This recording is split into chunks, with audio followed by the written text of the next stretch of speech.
તમે tune in કર્યું છે 89.6 FM રેડિયો રાજકોટ અને હું છું આપનો પ્રિયાંક. એવું કહેવાય છે કે કોઈના માટે સૂરજ બની શકાય, કોઈના માટે ચંદ્ર બની શકાય, પણ કોઈના માટે આકાશ બનવું એ બહુ મોટી વાત છે. આજે એક એવી પર્સનાલિટી છે કે જે ઘણા માટે આકાશ બની શક્યા છે. ઘણા એવા બિઝનેસમેન છે એને ઉડવા માટે એક મોકળી જગ્યા એમને આપી છે. એક એવું વ્યક્તિત્વ કે જે પોતે બિઝનેસ કરે છે અને બીજાને બિઝનેસ કેમ કરવો એ શીખવે પણ છે. કારણ કે કેવું હોય કે ઘણીવાર આ સ્વાર્થભરી દુનિયામાં આપણે આપણું કરી લઈએ એવી ભાવના સાથે તો કેટલા બધા લોકો આવે છે અને જાય છે, પણ કંઈક છાપ મૂકીને જવી, કંઈક કરીને જવું, લોકોના દિલમાં રહીને જવું, એવું બહુ ઓછા લોકોથી થાય છે. એવું જે કરી શક્યા છે એવામાંના એક એવા વ્યક્તિત્વ, executive director, founder BNI Rajkot, Shriram ઇમ્પેક્ટ્સના founder MD mister Kashyap Chhotai આપણી વચ્ચે છે. On behalf of 89.6 FM radio Rajkot હું આપને આવું કરું છું. નમસ્કાર sir, welcome. Thank you very much Kiranbhai. Sir, જેમ મેં વાત કરી એમ કે એક એવી પર્સનાલિટી કે જે લગભગ 25 યર્સથી બિઝનેસ લાઇનની અંદર છે. વિદ્યાનગરમાં પોતાનું ગ્રેજ્યુએશન કમ્પ્લીટ કરીને ઘણા બધા સંઘર્ષો જોઈને આજે એક એવા પદ ઉપર છે કે જ્યાં આપ BNIના નેશનલ જે બધા ચેપ્ટર્સ છે એના જે ડિરેક્ટર્સ છે એમને તમે ટ્રેનિંગ આપી રહ્યા છો, એમને તમે તૈયાર કરી રહ્યા છો. તો આખી આપની આ જે જર્ની છે, લાઈફ જર્ની છે, એ બહુ રસપ્રદ રહી છે. જેટલા પણ લોકો સાંભળી રહ્યા છે એમને કઈ રીતે બહાર આવ્યા, કઈ રીતે તમે શું શું જોઈને અહીંયા સુધી પહોંચ્યા છો, તમારી એક જર્નીની બ્રીફ. સો મારો જન્મ અમરેલીની અંદર થયો. આમ કોઈ કનેક્શન નથી અમરેલી સાથે. એજ્યુકેશન બેઝિક મારું વિદ્યાનગર, બિકોઝ ત્યારે અમારો ફેમિલીનો બિઝનેસ આણંદ હતો, એટલે બધું બેઝિક એજ્યુકેશન વિદ્યાનગર થયું છે. અને એ હું મારી જાતને લકી માનીશ કે મને વિદ્યાનગર જેવી જગ્યાએ ભણવાનો મોકો મળ્યો. BCom વિથ ટેક્સેશન મેં ગ્રેજ્યુએશન કરેલું છે. અને જેવું મારું ભણવાનું પૂરું થયું, રાજકોટ પ્રત્યે એક પ્રેમ, એક લાગણી, એક અફેક્શન કયો, એક એટેચમેન્ટ કયો, ખબર નથી શું હતું. પણ એક્ઝામ પૂરી થઈને બીજે દિવસે હું મારી બેગ પેક કરીને પપ્પાને કીધું હું રાજકોટ જઈશ, બિકોઝ એક્સટેન્ડેડ ફેમિલી રાજકોટ હતું અને મારે મારું બિઝનેસ અથવા તો આગળની લાઈફ મારે રાજકોટ જ રહેવી હતી, બહુ ક્લિયર હતું. એટલે 2000ની સાલમાં મારું એજ્યુકેશન પૂરું કરી અને હું રાજકોટ આવું છું. અને અમારો ફેમિલી બિઝનેસ જે રાજકોટની અંદર પણ હતો, શ્રીરામ ઇમ્પેક્ટ્સ નામથી છે હજી બી, 54 વર્ષ છે. એમાં એઝ એ બેઝિક લેવલથી મેં જોઈન કર્યું. અને જે સૌથી બેઝિકમાં બેઝિક કામ હોય એટલે કે દુકાન ખોલવાની, સાફ સૂફ કરવાની, બધી વસ્તુ વ્યવસ્થિત જગ્યાએ ગોઠવવાની, માલ ગોઠવવાનો, પેકિંગ કરવાનું, મટીરિયલ ડિસ્પેચ કરવાનું, એવા કામ મેં કરેલા છે. અને મને પોતાને મારો વિચાર એવો હતો કે આ બધી વસ્તુ જાતે કરવી ખૂબ જ જરૂરી છે, તો તમને એનું મહત્વતા સમજાય અને એ વ્યક્તિ કાલે તમારા માટે કોઈ કાર્ય કરતું હશે તો એની મહત્વતા સમજાય. અને ઘણા બધા વર્ષો શ્રીરામ ઇમ્પેક્ટ્સની અંદર કામ કર્યું. મને એવો અહેસાસ થયો એક કરતા કે આપણે સેલ્ફ એમ્પ્લોયડ છીએ કે બિઝનેસ ઓનર છીએ. તો સેલ્ફ એમ્પ્લોયડ હોય તો પોતાની જાતે ધંધો ચાલુ કરે અને નોકરીએ રાખે પોતાની જાતને, એટલે કે સેલ્ફ એમ્પ્લોયડ. પણ જો બિઝનેસ ઓનર હોય તો આપણે માલિક છીએ, આપણે માલિક તરીકે બેસવું જોઈએ અને બધાને ઓર્ડર આપવા જોઈએ કે શું કરવું જોઈએ. અને ત્યારથી મારી એક એન્ટરપ્રેન્યોર બનવાની જર્ની શરૂ થઈ, જે કદાચ 2013-2014ની આસપાસ હશે. અને ત્યાર પછી મેં મારા કંપની માટે વિઝન બનાવવાનું સ્ટાર્ટ કર્યું, ટીમ બિલ્ડિંગ સ્ટાર્ટ કરી. અને એ દરમિયાન મને ઘણો એવો અહેસાસ થતો હતો, એવા જોવામાં મળતું હતું કે રાજકોટની અંદર ગજબ પોટેન્શિયલ છે.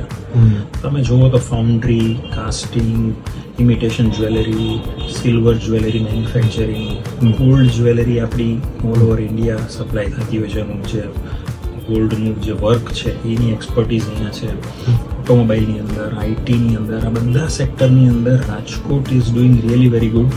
પણ રાજકોટનું એક જે નામ થવું જોઈએ, જે બિઝનેસ હબની અંદર, એ નામ ક્યાંય બોલાતું નહીં.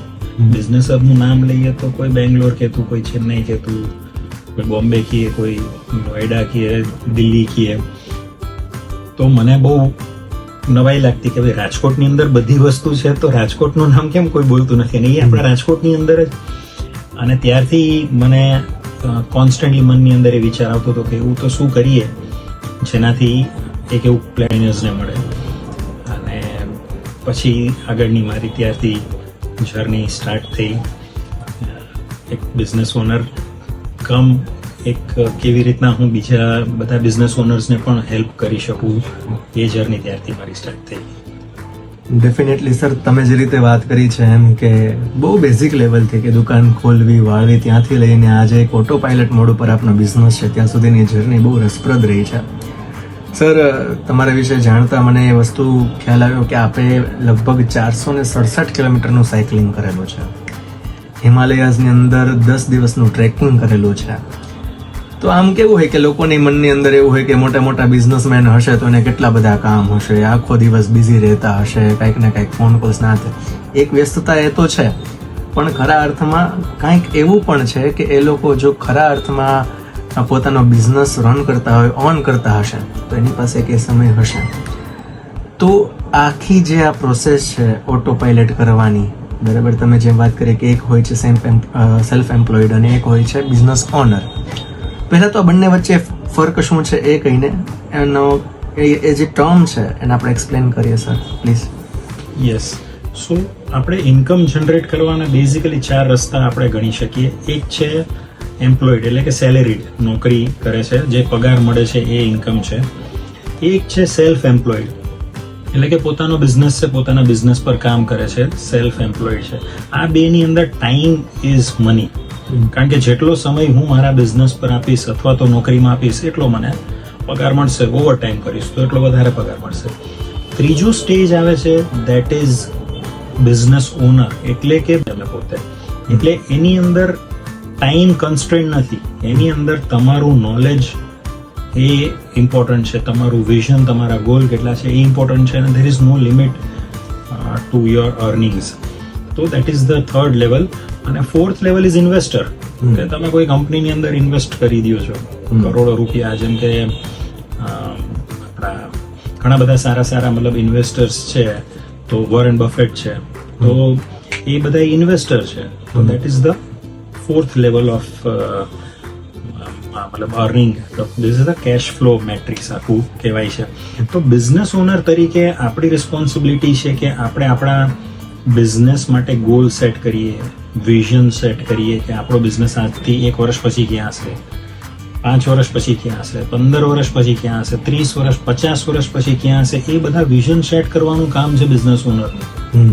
પછી ટીમ બનાવો, ડેલિગેટ કરો, સિસ્ટમ અને પ્રોસેસ સેટ કરો, એટલે એ ડુપ્લિકેશન અને મલ્ટિપ્લિકેશન થતું જાય.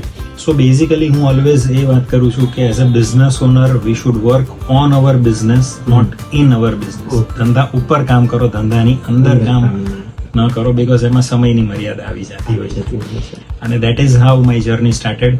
અને as a auto pilot organisation કેવી રીતના બિલ્ડ કરવું. ડેફિનેટલી સર, એક સરસ મજાની વાત મેં ક્યાંક વાંચેલી કે એક ભાઈ હતા, રાત સુધી કામ કરતા, ઉજાગરા કરતા, પોતાના શરીરને નુકસાન પહોંચાડતા. તો કોઈકે કહ્યું કે તું આટલી બધી મહેનત શા માટે કરે છે, તો આ ઉજાગરા શા માટે કરે છે? તો એણે વાત કરી કે ભાઈ સિમ્પલ વસ્તુ છે કે હું આ પૈસા કમાવા માટે કરું છું. તો એ વ્યક્તિએ સવાલ કર્યો કે તું પૈસા શા માટે કમાય છે? તો એણે કહ્યું કે સારી લાઈફસ્ટાઈલ માટે.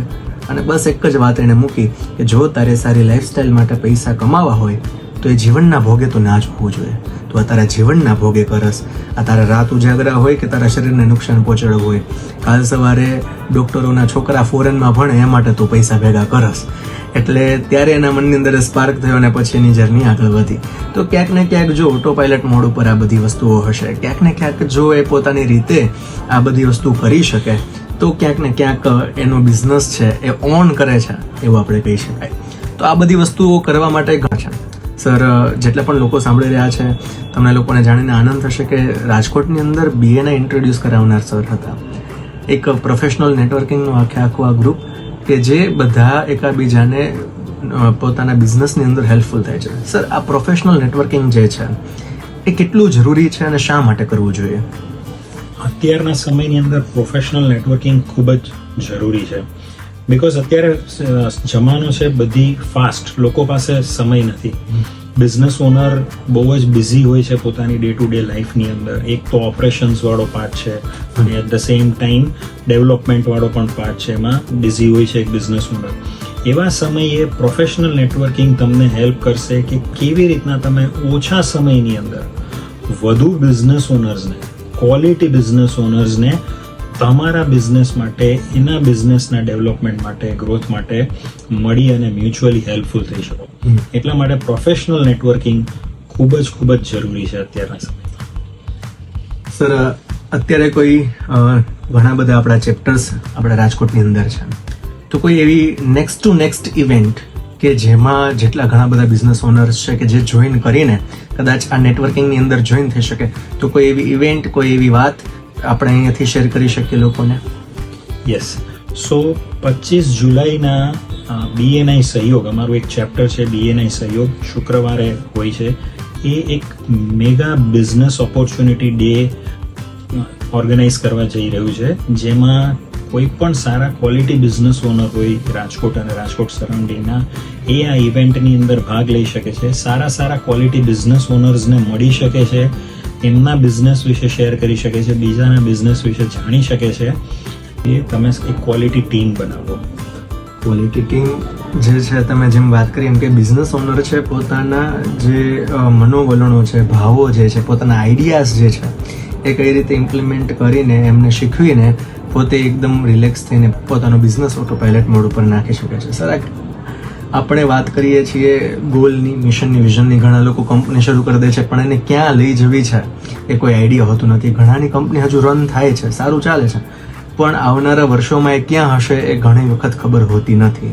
તો શા માટે એક ગોલ, મિશન, વિઝન એ હોવા જોઈએ દરેક કંપની માટે, જે લોકો અત્યારે કામ કરી રહ્યા છે અથવા તો કરવાનું વિચારી રહ્યા છે એ માટે?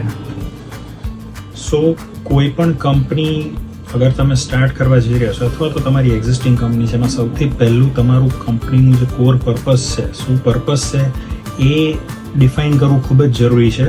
તો એ એક ગાઈડિંગ પાથ બની રહે છે તમારું, એક ડિરેક્શન બની રહે છે કે આ ડિરેક્શનમાં મારે જવાનું છે. પછી તમારી કોર વેલ્યુઝ ખૂબ જ જરૂરી છે કે એ તમને હેલ્પફુલ થશે કે કઈ રસ્તા પર અને કેવી રીતના ચાલવાનું છે. ત્યારબાદ તમારા કંપનીના ગોલ્સ અને કંપનીનું વિઝન હોવું જોઈએ, જે આવનારા 15 વર્ષ, 20 વર્ષ માટે નું પ્લાન થયેલું હોવું જોઈએ. આ બધી વસ્તુ એટલા માટે જરૂરી છે કારણ કે over A period of time સારી કંપની, સારી સંસ્થાઓ પોતાનો રસ્તો ભટકી જાય છે અને ઓરિજિનલ જે એમને નક્કી કર્યું હોય છે, જે એમનું જે ગોલ હોય છે, જે વિઝન હોય છે ને, એ ભૂલી જાય છે અને કંઈક બીજા રસ્તા પર વહી જાય છે. આપણે એવું નથી કહેતા કે એ રસ્તો સારો નહીં હોય, એ ખરાબ હશે, પણ જો પર્પઝ ડિફાઇન હશે તો દરેક ટીમ, ઇવન કસ્ટમર્સ અને વેન્ડર્સ પણ ને ક્લેરિટી હશે કે આ કંપની આ ડિરેક્શનમાં અહીંયા જ જવા માંગે છે. માર્કેટની અંદર લોકોનો ટ્રસ્ટ ખૂબ જ અનેક ગણો વધી જાય જ્યારે તમારું પર્પઝ, તમારા ગોલ, તમારી વેલ્યુઝ, તમારા મિશન એ બહુ ક્લિયરલી તમે બધાને કોન્સ્ટન્ટલી શેર કરતા રહો છો ત્યારે. એટલા માટે ખૂબ જ જરૂરી છે. ડેફિનેટલી સર, તમે જે રીતે વાત કરી એમ કે લોકોને સમજવું જરૂરી છે, સમજાવવું જરૂરી છે કે આપણે શું કરવા જઈ રહ્યા છીએ. Sir, out of the track એક સરસ મારા મનની અંદર એક વાત આવી. સ્કેમ 1996 વેબ સિરીઝ હતી, એનો એક ડાયલોગ હતો જે બહુ ફેમસ થયો હતો, રિસ્ક હે તો ઇશ્ક હે. સર, આ બિઝનેસમાં કેટલું લાગુ પડે છે આ વસ્તુ? ખરેખર આ વસ્તુ છે કે ખાલી મિથ છે? 100% લાગુ પડે છે. બીકોઝ બિઝનેસ ઓનર તરીકે પહેલી તમારી જો કોઈ કેપેબિલિટીની રિક્વાયરમેન્ટ હોય છે તો એ risk taking ability. As a business owner તમે કેવી રીતના કેલ્ક્યુલેટેડ રિસ્ક લઈ શકો છો એનું જો તમને જજમેન્ટ આવી ગયું, then you could be a very successful business owner. ત્યાર પછી પ્લાનિંગ છે, strategy making, financing, team building બધું આવે છે, બટ પહેલા તો મનથી તમારી એ રિસ્ક ટેકિંગની ability, top most capability required by any businessman. એટલે લર્નિંગ માઇન્ડસેટ જે છે એટલો નેસેસરી છે કે જ્યાં સુધી શીખતા રહીશું ત્યાં સુધી અપડેટ થતા રહીશું ને આગળ વધતા રહીશું. એક આ બહુ અગત્યની બહુ મહત્વની વાત આપણે આજે અહીંથી કરી છે. સાથે સાથે ઘણી બધી વાત તમે આજે શેર કરી, તમારી લાઈફ જર્નીની વાત હોય કે પછી તમારે કઈ રીતે આ તમારું સ્ટાર્ટઅપ થયું, કઈ રીતે તમે એમાં એક્સપિરિયન્સ્ડ થયા, તમારા જે માઇન્ડસેટ અને તમારા વિચારથી રાજકોટને BNI ની ભેટ મળી, પ્લસ સાથે સાથે ઓટો પાયલટ મોડ વિશે આપણે વાત કરી, ગોલ મિશન વિઝન વિશે આપણે વાત કરી ટીમ બિલ્ડિંગ વિશે, ટ્રિક્સ વિશે, ટિપ્સ વિશે.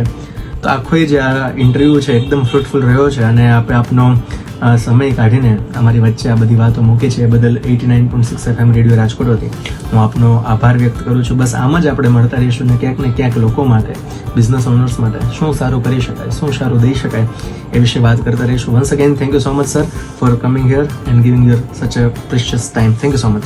8.6 FM કે આટલા સરસ ઇન્ટરેસ્ટિંગ કમ્યુનિટીને હેલ્પફુલ થાય એવા પ્રોગ્રામ્સ તમે કરો છો, એન્ડ સ્પેશિયલી થેન્ક્સ ટુ આજે Priyank four inviting me. All the best. Thank you sir. Thank you so much.